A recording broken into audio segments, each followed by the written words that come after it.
Love it, she said. Paul stared straight ahead as he drove them to the restaurant, his jaw locked. He tapped his fingers on the steering wheel and shifted in his seat. Maybe this wasn't such a good idea, he thought.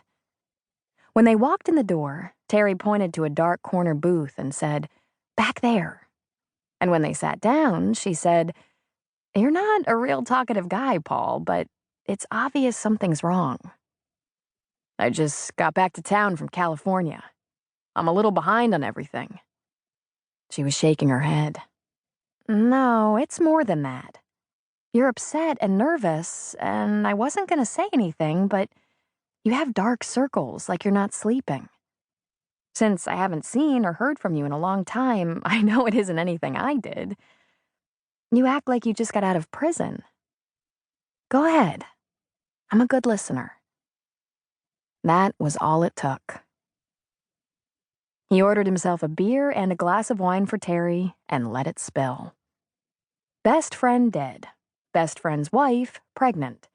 Him hanging around, trying his best to hold her up. "Good God," she said, shaking her head. "You could have called me, you know. I mean, going through something horrible and not having anyone to talk to can make things so much worse." "I feel like a real jerk dumping on you now," he said. "We'll save it. I'm a girl. Girls talk about their tragedies and heartaches.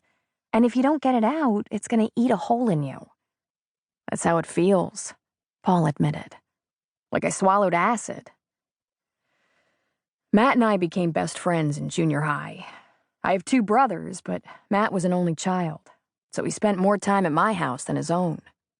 We served in the Marine Corps together. He stayed active while I went to the reserves. I think my mom and dad were hit as hard by his death as I was. But his wife... Terry, I've never seen anything so painful. Here she was, about to have their first child, and she would cry until she was weak and dry. All I could do was hold her. But it was worse at night, when the only sound in the house was Vanni sobbing in bed."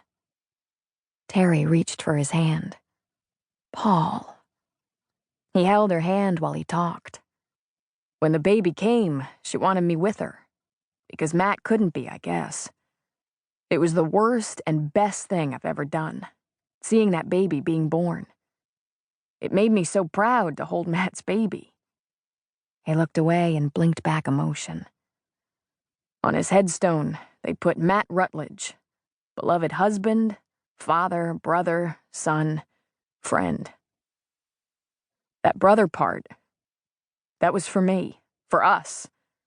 The brothers in arms. It just doesn't feel like he's gone.